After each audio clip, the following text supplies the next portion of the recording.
So here we've got our Mercedes-Benz S500. We're under the hood. When I was doing the valve cover job on this, the gasket was leaking, so I replaced that. That's holding up pretty well. I used a Fel-Pro gasket. No leaks so far.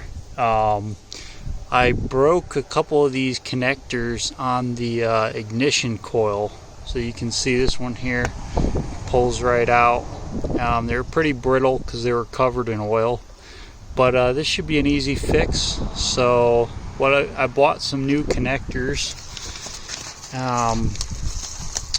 Got 8 of them in here, and they were pretty cheap. It was about 23 bucks for 8 of them. So what we can do is just cut our old connector off here, solder the new one on, and we should be good to go.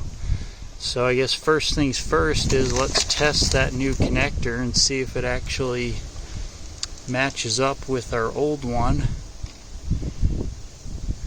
Let's try and plug it in. And yeah, that looks pretty good. Looks like it'll work.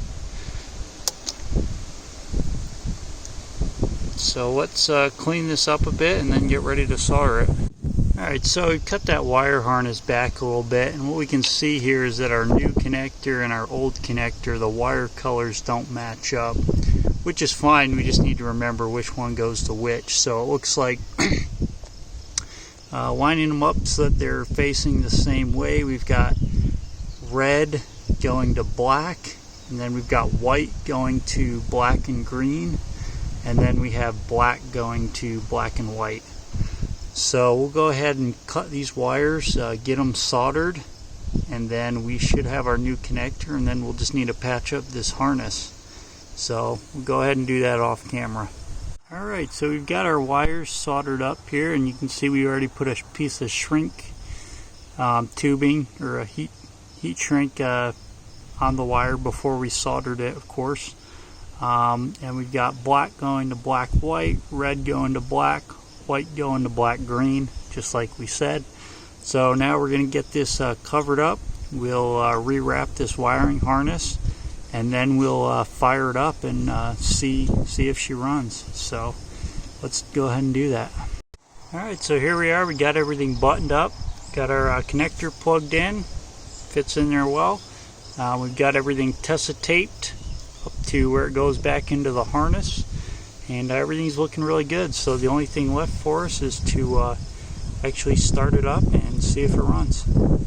Alright, moment of truth. Let's start it up, see what happens.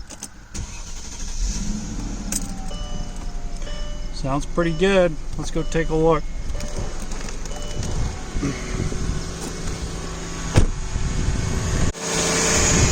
Alright, here we are. And it sounds pretty good to me.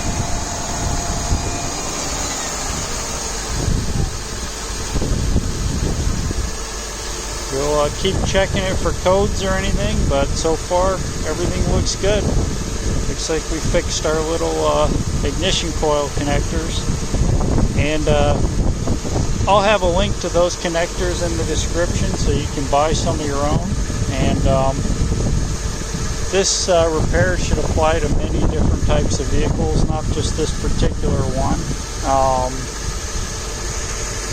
And that specific connector was used in many Mercedes as well as Chryslers. So this is going to be a very applicable to many different vehicles. So thanks for watching, and